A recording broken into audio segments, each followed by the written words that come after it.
Welcome to Fandora's Box. This is the podcast where we discuss our fandoms in terms of our thoughts, theories, opinions. We go into a little production analysis as well as story dissection. My name is Tyler Gardner, and I'm joined as always by my friend and co-host Christian Almonte.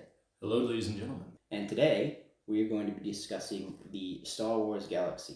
I kind of have this broken down into two main sections. The first section is we're going to talk about how the galaxy is actually shown on a map. We're going to talk about each individual section, what differentiates it from each other, and kind of when a timeline of when these formations were. My apologies. When these formations. I'm also came sipping on about. tea, but it's not because I'm being pretentious. The next section is going to talk about events of the galaxy and how they shaped the galaxy and what the galaxy looked like during those different events in different time periods. Christian, Yes, sir. What do you know about the Star Wars galaxy as a whole? So we were going into this a little bit off podcast, a little prior when we were kind of scoping things out.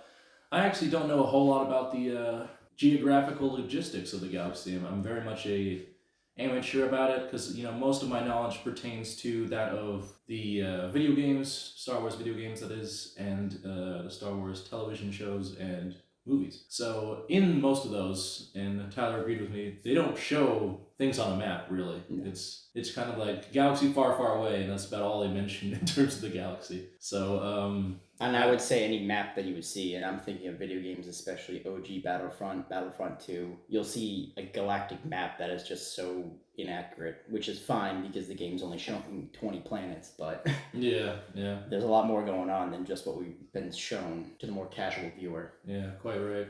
And they don't, so right now I have the luxury of having the map in front of me right now, but they don't show you a lot of the geographical indicators either, because in Star Wars Battlefront 2, they don't mention what's the core, what's, the outer Yep, and it doesn't space. it doesn't show the galaxy in those terms either. It just shows like a scatter shot of the specific planets you'll be playing on, and obviously that they're just so inaccurately represented geographically because most of those planets did not have like that kind of close physical relation to each other. Yeah, agreed. So to answer your initial question, not much. Only canonical information. Yeah. Well, good. So if you're ready, man, This will be an educational experience. let's jump in. If you're ready to go. Let's get her going. All right. So to start, we have the Big Squish. I call it the Big Squish. The big squish. 13 billion In French. BBY. We have the formation of the galaxy. So in real world, we have the Big Bang. In Star Wars universe, getting a little freaky on me. In this galaxy, we have what I call the Big Squish because it was the condensing of the condensing of the universe and the galaxy as it kind of spread apart. So it wasn't like a bang like ours. It would kind of like squished and condensed into what you see, the galactic spiral. The three spirals, yeah. And for your benefit, there are two directions that I'm going to be saying. I'll be talking in terms of rimward, which is obviously heading towards the outskirts of the galaxy, and then coreward as we head in towards obviously the core of the galaxy. Which is kind of interesting in and of itself, that it's kind of all centered upon one galaxy. Yeah. Because it's, I don't know how many people out there are playing video games at the moment, or if they've heard of one of Paradox's games, Stellaris. But it's interesting because you can kind of adjust the settings for how the galaxy is formed, and that kind of it makes indicators towards how life is kind of spread out throughout things. Mm-hmm. So the fact that this is like a spiral galaxy kind of shows, that whole, I know you mentioned we're not going into hyperspace. But No, I'm going to try and avoid that. I'm going to try and avoid, because on this map, you can see hyperspace routes, especially main ones. We're going to avoid most talk of like the technicalities of hyperspace, how these routes were formed, because that was somewhat integral to how certain sections were set up, especially for the Republic. But there's a lot of information just on those things, and we're just doing a nice broad stroke to get your palette set up before we start, Yeah, but it is interesting from a galactic perspective because, those routes, like you mentioned, the hyperspace and all that stuff, it just shows how more easily accessible all the spiral arms are once you, unlock that travel. So probably the spacefaring, when everyone's able to connect with one another, that probably happened in a very short amount of time for the discovery. Yeah, like I said, we'll discuss it a tiny bit. We'll touch on like the beginnings of hyperspace and how it was different for a lot of groups and a lot of different civilizations, even some that were coexisting. Hyperspace developed not like linearly, but it just developed I don't even know how to describe it, very abstract. Like, it was all kind of different. Like, everybody was developing their own different hyperspace technology. Some of them overlapping on the same time periods. So it was kind of cool. Which is really cool because I'm for the sake of the audience, I'm both a Star Wars fan and a Star Trek fan, and that's an interesting kind of differentiation between the two of them because Star Trek in a lot of ways focuses pretty heavily on the catalyst of at least human wise. The catalyst on human warp travel and their elevation, and there's been whole movies based around that event. Star Trek movies? Yeah. Oh, okay. But for Star Wars itself, for it to be kind of a lesser known thing is interesting to learn. So it's gonna be cool. I'm talking a lot before you even mentioning things, but no, it's fine. This is what we're here for. There's going to be a lot of information, so we can take some time to give our brains a minute to decompress as we digress into some more familiar topics, fun topics. Not saying this isn't going to be fun, but this is definitely a wallop of information. Even for myself, who was putting it all together, I was like, God damn, this is a lot of fucking work. Very good, sir. It took me 2 weeks to build these, and impressive. Yeah, we'll see the fruition of that. Let's do it. So 13 billion BBY, galaxy forms, i.e. big squish. 5 billion BBY, we see the first forms of life appear, non-sentient. So we're not talking like people walking around. This is like, germs, microscopic. Yeah, crap like that. 2 billion BBY, we see life evolving. Wookiees have early development on Kashyyyk. Where on Kashyyyk they were tree climbers. But this is pre the giant trees that we see now. 200,000 BBY, the Zell, human ancestors, developed intelligence and were fighting the Tongs, who were the progenitors to the Mandalorian species and culture. I didn't realize that sorry not to cut you off, but I didn't realize that humans and Mandalorians had that early of contact with one another. Yes, so the Zell and the Tongs were both fighting for the control of the planet Neutron, which is now known as Coruscant. Yep. So Coruscant was from day one originally, and Tongs were a human species or a humanoid species, but they were very different. They look kind of like predators. I'll show you a picture later, but they look like the predators. They're kind of cool looking. They get kicked off Neutron, 200,000 BBY, and Mandalorian culture is kind of built from there because they hightail it to Mandalore and develop as Mandalorians. Mm-hmm. Yep, before Mandalore turns into a culture which develops most species. But there was an original Mandalorian quote-unquote species. 100,000 BBY is the start of most known galactic history, and this is also when we get a mass recording of histories, because each culture, obviously like anybody else, anywhere else, would have kind of writing downs of like what's going on. But this is the first collection of, and the first sort of like, I would say, official note-taking. And this is also kind of where we see main groups coming in to like vie for like heavier control of the galaxy. Just as a inquiry, sure. Between these past two, the 200 BBY and the 100,000 BBYs. But so you mentioned that they were kicked off the planet. Yes. So at that point, they had discovered space travel. Yes. Very, very poor space travel. At the moment, I couldn't tell you if that was just like a straight shot. They went from Coruscant here to Mandalore on the map right here. Right there, yep. Yep. So they went from here to here. I can't tell you if in 2,000 BBY, 200,000 BBY, that was just a straight shot. Mm-hmm. Probably not. And I think it was more they started in different places and then finally ended up and settled on Mandalore. Yeah, it wasn't just a straight... exploratory. Yeah, it wasn't just a straight, okay, we're not here anymore, and now we're here. It was mostly, I think they became a bit nomadic for a time. That would be interesting to make into a movie, the trek of the Mandalore pioneers to Mandalore itself. The whole prehistory to Star Wars is not that like devoted into, because like 200,000 BBY, the wars that they had on Coruscant alone, back then called Neutron, were like just brutal. And like the origins that Mandalore has in their history, like they have the Da Huerta Verda, which is talking of the people of the shadow, is because there were volcanoes that were erupting on the planet. Yeah, literally on the planet while these wars were going on, and like they were fighting in like shadows and like fog the whole time. Wow, it was pretty cool. Yeah, it's pretty hardcore stuff. How in depth do they go to that in the books? Is it from? Well, I haven't seen any specific books about it. This is from other written information I have that aren't like about that, but the pieces, I would say the collections of information I have on these just go over like briefly exactly what we're talking about, and it kind of ends there. All right, any other questions before we move on? No, just that Disney, you need to get working on something. You got a lot of stuff to work with over here. Yeah, instead of throwing things out, maybe working on that. Instead of making a Ray sequel. Yeah, that's the galaxy again. You've already seen that, but it's the same exact thing that we see up here. This is the fully formed galaxy. This is what it looks like. The start of Phantom Menace to the Galactic Empire. It looks the same. It's fully formed at this point. Is there? You probably are already going to go into this, but because it's up in front of me, is there a reason why the unknown regions are unknown? We'll go into it. Okay. That question will be That's answered. fair enough. Yeah. That's for sure. I know specifically that question will be answered. Because the more that I look at the map, the more I realize that's almost a quarter of the map. That's just mostly unknown territory. So it's kind of cool. It's like I mean, I haven't looked at the map of Star Trek in quite some time, but it's a similar thing where they have quadrants, which is the alpha quadrant, beta quadrant, so on and so forth. So these quadrants are, you have northern quadrants and southern quadrants. You can kind of see how it's split if you look up where K and L are for the latitude lines up there, and then where 9 and 10 are for the longitude lines. You can actually see the split that separates them into quadrants. And then so on the bottom left, you have the western quadrant. The bottom right is the southern quadrant. Oh, I didn't realize how far away Urupel was from everything. Yeah. It's like almost at the edge of the galaxy. Yeah, we're going to discuss those, especially when it comes to like the Outer Rim sieges for the Clone Wars. We'll discuss those a little more in depth, but we'll get into it. So, kind of start, if you're looking at the galaxy, break it up. We're going to start with the deep core. The deep core. Where if you look at this map, if you would, these are all, I don't know if you can read that, but you have Tython, Bis, Empress Teta. We'll discuss those later on. I would say many of those planets I haven't heard of. I would say maybe Tython would be the only one you might be familiar with.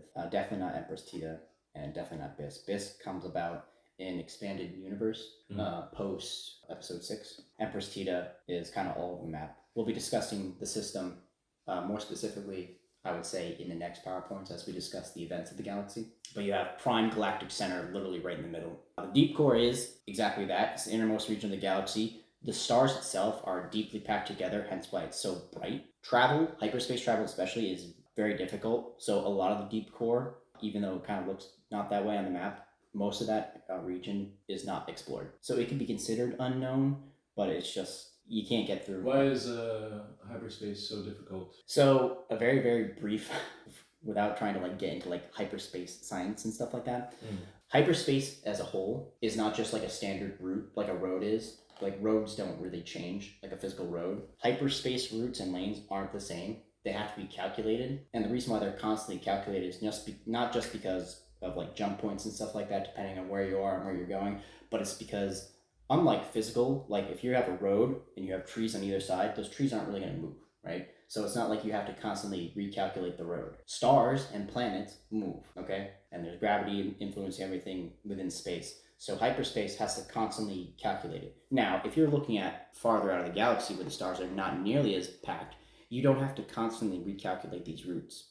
So when they're going and using these routes, the calculations and the updates you would need to make for your navigational computers would only have to be updated. Like fewer or far between. Exactly. Versus here, and they talk about it in the books and stuff like that, as they're trying to travel and figure out the deep core. In order for somebody to travel through the deep core, especially in Imperial times, you actually need licensing, like special licensing to be able to do it. And you have to hit different jump points and stuff like that all the time because you have to have your computers updated almost daily because of how closely packed everything is. It's like you can actually see the individual stars here, right? Which allows hyperspace to not be calculated as regularly. Sorry, I saw Tordaria. Here, because everything's so packed together, it's just very tough. It makes it very dangerous. And there aren't very many, if any, maybe this one stable hyperspace routes that kind of stay the same. During the Clone Wars, Chancellor Palpatine then sent out thousands of probe droids to find more traversable routes, and they actually ended up finding a few. And he actually ended up giving these routes to Grievous to allow him to make a sneak attack on Coruscant. I can't remember where they started, but it basically, because most of the Separatists were located in the Outer Rim, this gave him a chance to go from, like, let's say here, straight through the deep core to get to Coruscant. Because he couldn't go this way because all of this was Republic space. Any other questions about the deep core? No, that's about right. Yeah, pretty straightforward. As we expand rimward, which is outwards, we have the core. The core is what is considered the traditional center of the galaxy. On a side note, it's the most expensive place to live in the galaxy. Almost all intergalactic companies have an office within the core, and many noble families, a lot of them whose lineage go back tens of thousands of years, even to near like the start of the Republic, hold a lot of influence. One notable family is the Valorum family. You know, Chancellor Valorum from Episode 1. Yeah, he has lineal ties that date him near the beginning of the Republic. Mon Mothma? Mon Mothma. I'm not sure about the Mothma as a family, but Chandrella is one of the starting planets of one of the founding members of the Republic. So her planet is right there at the beginning, and we'll talk about that as well. Let's see. So notable worlds within the core include Coruscant, which could be considered like the ultimate symbol of the core. Knowing Coruscant means you kind of know how the core is set up. So not just like the planet-wide cities, but you just have massive industry, you have a massive economy, you have massive traditions, cultures on a different scale. Scientific breakthroughs are just the norm here because there's just so many different and great minds and materials and resources that go on just in this area of the galaxy. Another world is Kuat, such as the Kuat drive yards. They're the makers of the Star Destroyers and many of the heavy war machines that you see in the Clone Wars and the Empire. And you'll like this one. Another notable world is Nubia, makers of Nubian. The G2 Type 327 Nubian. For the most part, the core is shielded from intergalactic conflicts and hardships like economic and health. Alderaa's also here. Yep. So, any questions about the core before we move on? You mentioned that it's difficult to plot when they're so close together, but does it looks like Coruscant has a little bit of a route that goes out of it there. Are you talking about going into the deep core? So we're talking Perellium. The Perellium trade route? Yeah. Yeah, so we're inside the core, which is different than the deep core. So these are actual different. So like if you look at this map, you have the deep core. This is where hyperspace travel is tough. As soon as you get out of it, it gets a lot easier. So they're able to plot points. You can literally see those plot points stop right here. If I'll zoom in right here, but you can actually see that trade route. It stops right here on the edge of the deep core. Cuts right through Coruscant, and it connects all of these other worlds. That's what creates a route, is simply a connection of planets. That's what creates that route, because if you look at this will change, not day to day, but it'll change at certain intervals depending on, like as I said, space moves. But they try and calculate it to keep those planets connected, and for the most part, since they're so big and they traverse so long, and since hyperspace is more stable as we get outside of the core, those routes are able to stay the way they are. And of course, any planet that's connected to a trade route is going to do very well economically. Who established the trade routes? Was it more of a collective, or was it like an ancient sort of? So some of them were developed in ancient times. A lot of them were developed through Republic exploration. That's how they developed these routes to section off parts of the galaxy. Or as they started discovering more of the galaxy, they made more and more use of these trade routes. I'll definitely go into this as we talk about hyperspace as a whole, because like I said, that can definitely be a separate episode in itself, just hyperspace travel and how these trade routes and things like that developed. If you leaving core, heading rimward, we have the colonies, nearly as wealthy and influential as the core. Settlement nearly or not nearly? Nearly. Okay. Yeah, so settlement of the colonies actually predates founding of the Republic. So many of these core worlds, like Coruscant, they sent out ships to these outlying areas in the colonies and started developing them even before the Republic. But very soon what happened was as they established these planets, they were trying to establish mini empires. These colony worlds soon kind of looked to get away from the core world founders, and of course conflict erupted between the colonies and the planets of the core. That is what kind of led to the formation of the Republic, because the establishment of a centralized government helped to kind of quell the, I would say, rebellion of these colony worlds from their founding core worlds. Does that make sense? Not a lot of familiar names in this one. No, I don't think I have any picked out. Aquilar? Well, we got Aquila. Balmora, maybe. Is that Aquilar? Oh, yes. Cato Nemoidia. You'd know Cato Nemoidia. Is that Aquilar Sullus, the one they say, or is it just called Aquila? Aquila? I believe that's different than what you might be thinking of. Yeah, because I remember Luke in the movie says it's no different than on Aquilar Sullus, and what they have is more directed towards a long scale. Oh, yeah. Sullus is a different planet. Okay. You know Cato Nemoidia. That's the planets of the Nemoidians. It should show it on this map. Yep, right there, Cato Nemoidia. You can see it right. It's almost on the line. Yeah, I see it. Yep, in between 10 and 11. I try to pick out names as I was sectioning these off. I was trying to pick out names that you'd be familiar with, so I don't think I found any. If I don't have any listed, it's because I didn't think there were any that you would recognize. Fair enough. That doesn't mean you have to stop exploring and looking at them as I'm talking. That was just, I was trying to preemptively think what you'd see and know. The colonies consider themselves the economic engine of the galaxy, as you have the wealth from the core flowing into the colonies, and this is where a lot of trade happens for the raw materials that come in from the rim worlds. So if you look at this map right here, you have all the raw material and stuff like that coming in this way, and then you have all the money and the wealth coming in this way to meet at the colonies to kind of start to barter before it hits the core. It's interesting. They have the whole their whole economy is based on the opposite direction of the unknown regions. Yes. So it was no wonder that Grievous was able to kind of sneak into this. They don't really look that way. So I don't know how much Grievous looked at the unknown regions as he was trying to. It was more like you could go this way and sneak in this way through the core to hit Coruscant instead of doing a forward assault this way. Does weird shit ever happen on the borderlands of the unknowns? Absolutely. Yeah. Yep. We're not going to really super we'll touch on it a little bit, but in the next section. Cool. Many of the earlier conflicts against the Republic began in the colonies.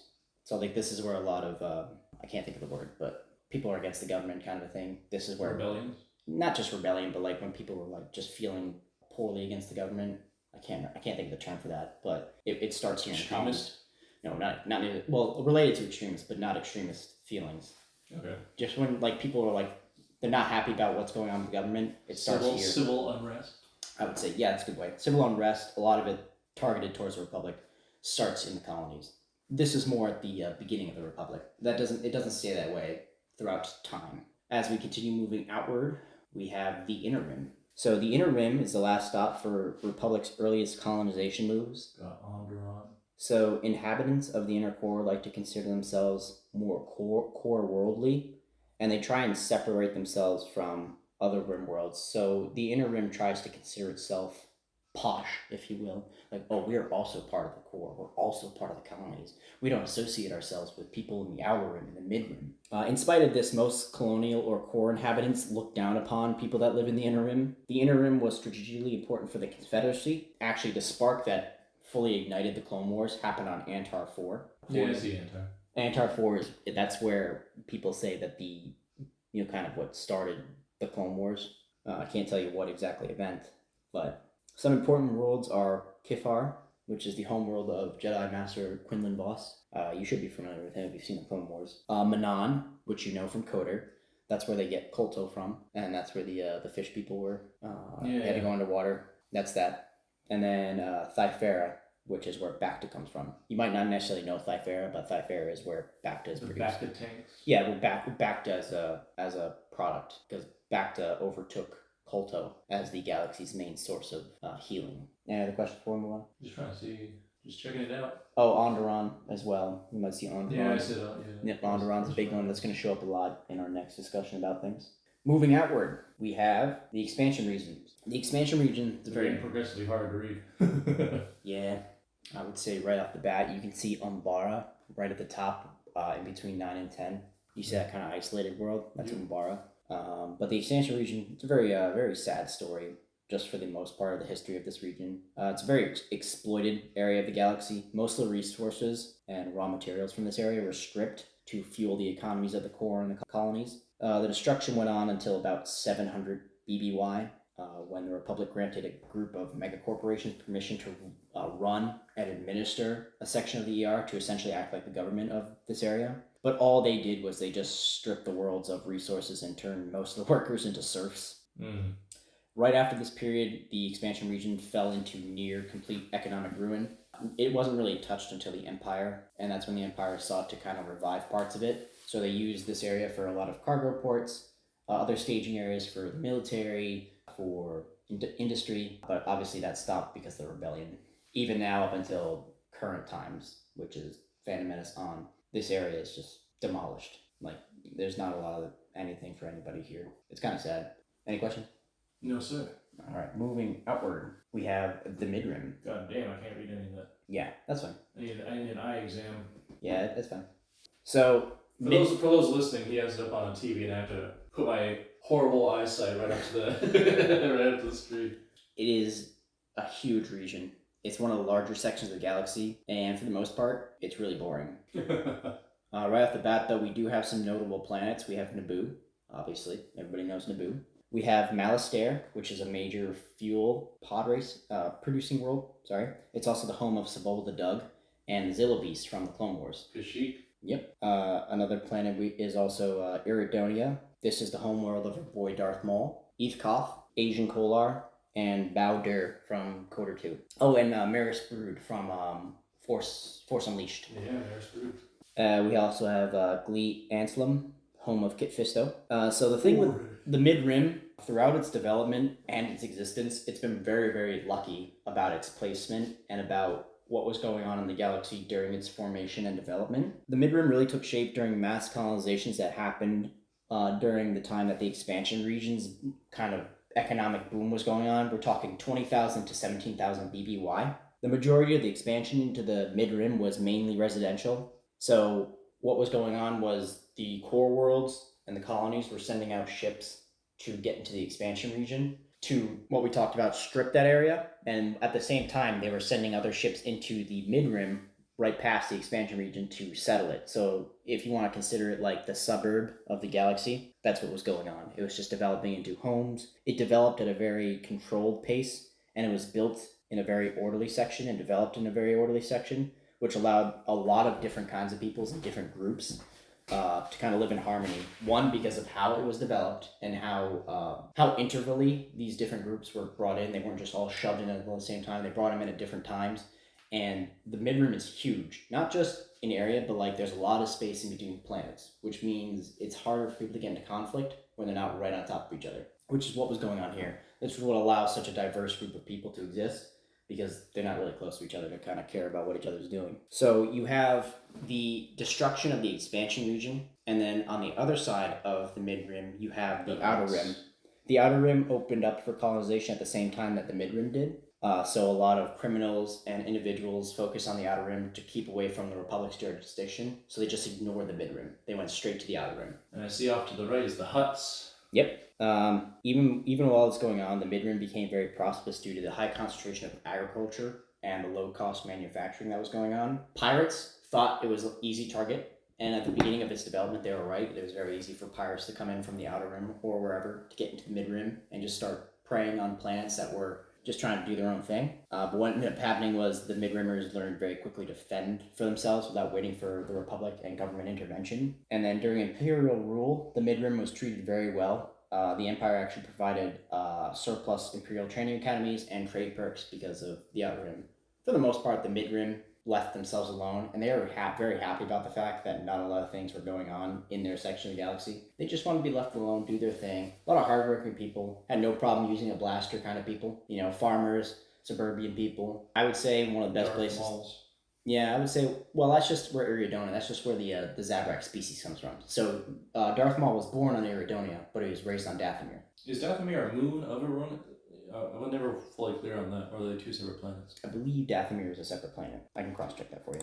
I wasn't sure if it was a moon orbiting or if it was just a straight-up different planet. I believe it is a separate planet. Let's find out right now. So those where my girls are, sisters. Oh yeah, I know how you jump over. Hot. Yeah, it's a planet. Okay, but it's not part. That's interesting. It's not part of the mid-rim. No, it's outer rim. So they cross all the way into the outer rim to get their food. Well, it's just how. So Dathomirian witches and Dathomir Zabraks are a different culture. So they'll go into, I believe, the Dathomir witches. I could be wrong, but the Dathomir witches go into Iridonia and take the men that they think are going to grow up to be good mates, because that's the only reason that the males are on Dathomir, is to provide mates for the women. So that's interesting. So is that implying that there are female Iridonians on? Yeah. Yeah, they're female Iridonians. I always thought that the males and the females were just entirely separated. Just on Dathomir. Dathomir is a whole different culture. It's got its whole different thing. You can have this. You can have the same species on different planets, but be doing two different things. That's fair. So Iridonia is just like the known homeworld and like origins of the Zabrak species. So that means that Darth Maul might not have had any contact with the Dathomirian order, potentially, if he's just straight Iridonian. No, he did. He grew up on Dathomir, and he was taken from the witches. Mother Talzin gave him to Palpatine because of his force potential. So he was involved with it, albeit very slowly. And then obviously in the Clone Wars, you've seen the Clone Wars up to where he shows up, right? Where Darth Maul shows up. Yeah, but not much past that. Yeah, so he went back to Dathomir to like get himself all fixed up and all that good stuff. And then get his homeboy. Yeah, that's where Savage Press. Savage bench press. Literally, dude has only gains. Any other questions before we move on? No, that's pretty comprehensive. All right. Going right outside of the mid rim, we have, you guessed it, the outer rim. God damn. Yeah, there's a lot of shit going on in the outer rim, and there kind of always is. This is considered the largest region of the galaxy. It is very unexplored, though. It's chunky. And it is also the most diverse in terms of population and culture. even when compared to the core, because the core likes to tout itself as being very diverse, and we have all the senators of different worlds that represent. So the core itself could be considered more diverse compared to the colonies in the inner rim, but the outer rim is the most diverse compared to any other section of the galaxy. The Republic and galactic civilization don't actually exist in this area. Why aren't there planets in the Hutt space? There are. The Hutt space is just kind of always kept separate because even though it's in the outer rim, Hutt space is considered separate. They have their own laws. They don't rely on Republic assistance or anything else. They have their own things going on. So it's just not labeled. No, there are planets within Hutt space. They're just not on this map. Yeah, you wouldn't talk about, like, here. You see them here. We're doing a breakdown of the outer rim. So that's where Tatooine is, right? No, Tatooine is over there. Tatooine is outer rim. Yeah, right here. I thought it was ruled by the Hutts, though. It is. Hutt space is. It's kind of disjointed. Yeah, I think I have a thing that goes into it. But Tatooine is considered more outer rim versus Hutt spaces. Things are like, this is specifically Hutt territory. That's why Hutt space has always been such a big deal, especially in like the Clone Wars, because of where it's located. It's directly on top of, connected to the mid rim and the outer rim. So separatists who are mostly in the outer rim are trying to use it to get into space because the Republic has no jurisdiction, so they have to go through the Hutts.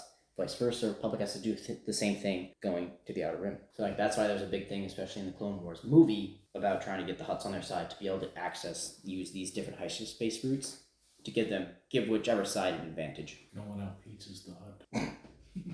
Yeah, the Republic Galactic Civilization don't exist. In the Phantom Menace, Republic currency, it doesn't carry any weight. That's like where Watto, he's like, well, only which is money. kind of funny because Toydara is in Hutt space. Yep. So that explains his cultural background. Mm-hmm.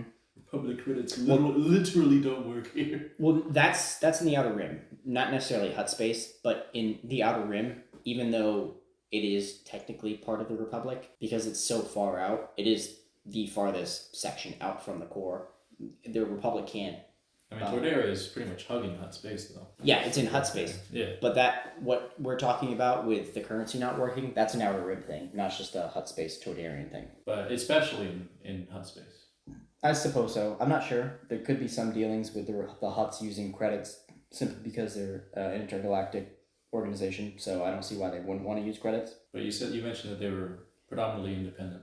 They are, but you can still use... So what was... Well, this might be going a little too far based on what you were trying to do, but how is the Hutt space involved in the Galactic Civil War? The Galactic Civil War? Or in the Clone War, rather. So... Because if it's not reliant on the Republic, exactly. Why would it be caring? They don't care.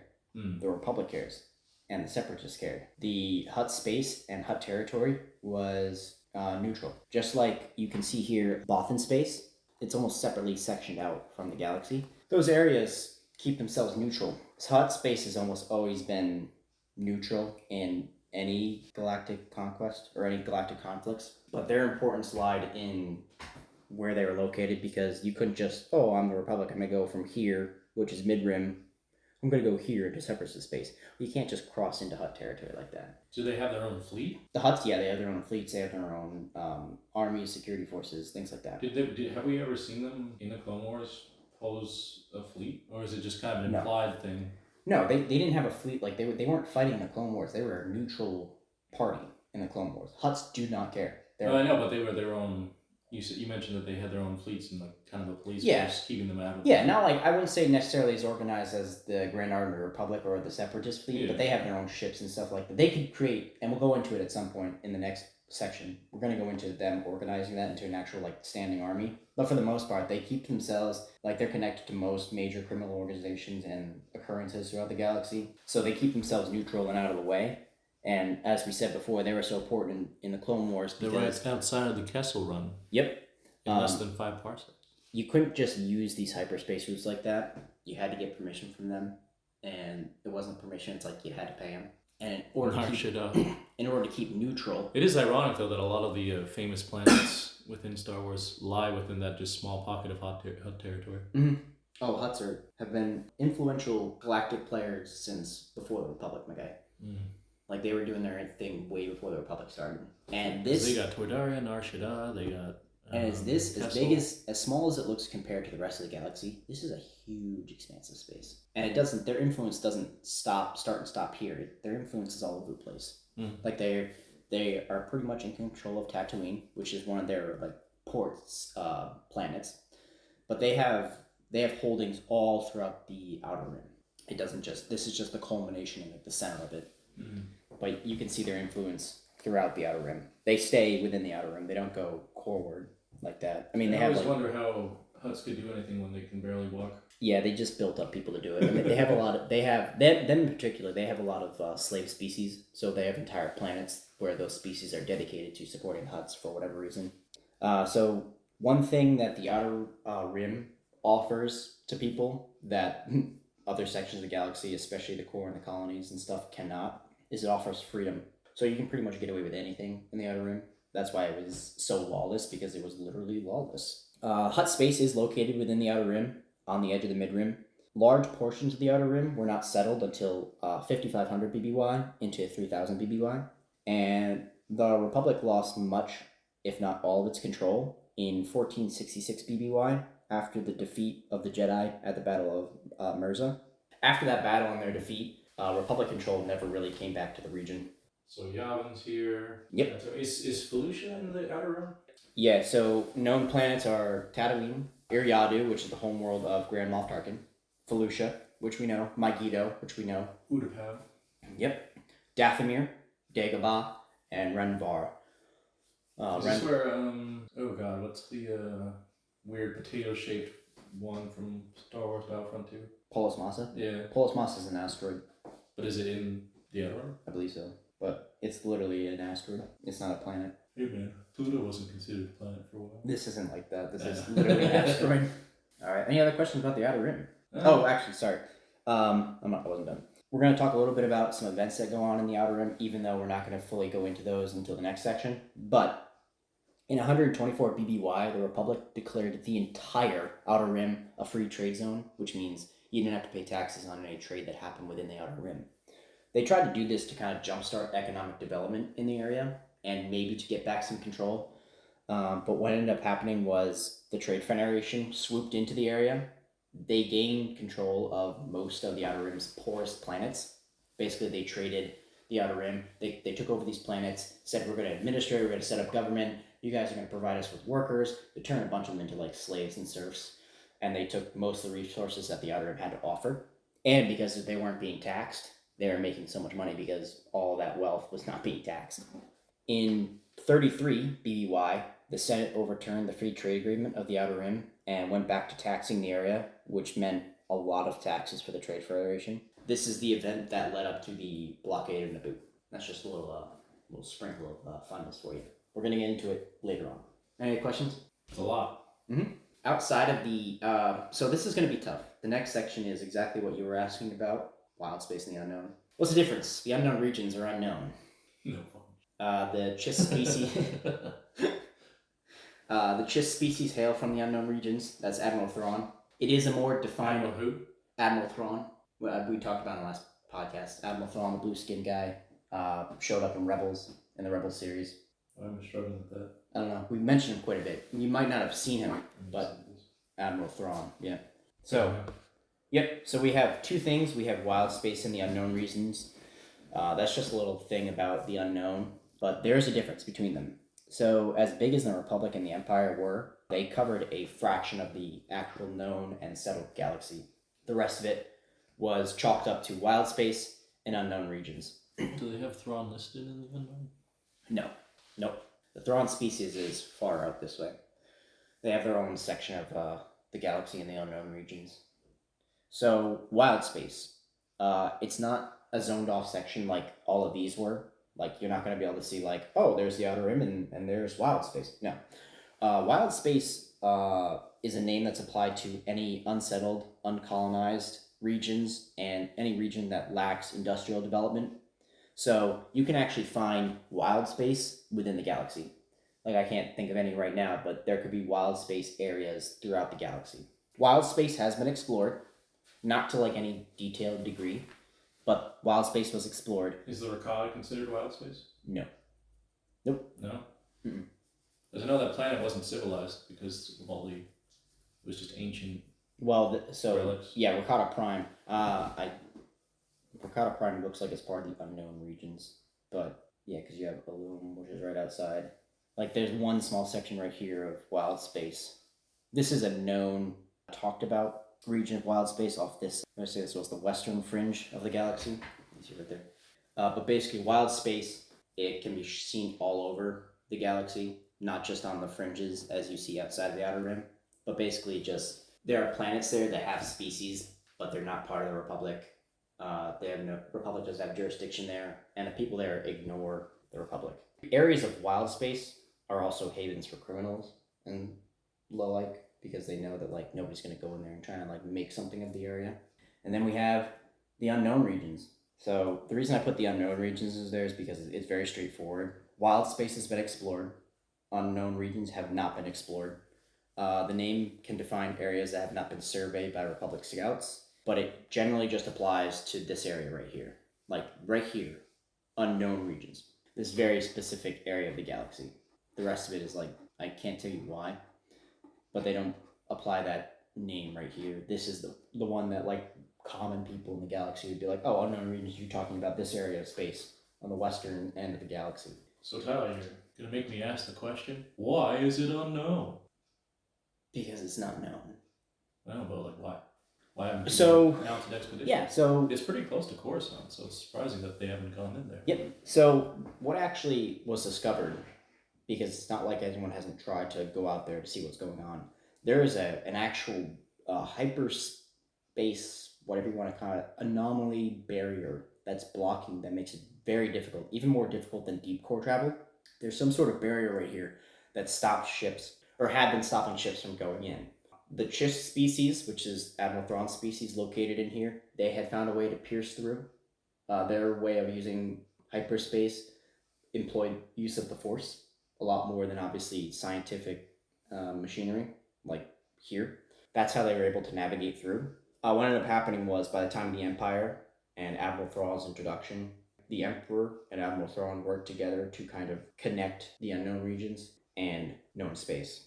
There was one expedition that was pre-Empire. It was Outbound Flight. The Senate approved a massive, I can't remember how many people, but a massive colony of ships. They created this huge ship that had a bunch of different ships connected to it to send it out into the unknown regions to discover, collect samples of things, maybe even settle areas. So I would say by the end of the Empire, the unknown region name becomes less. What happened to the maiden voyage? So it was sabotaged from the start. Yeah. Yeah, Outbound Flight was not meant to succeed. The Chancellor used it to get rid of a very loud Jedi, like in terms of like he liked to stir things up politically. So he saw it as an excuse to get rid of him.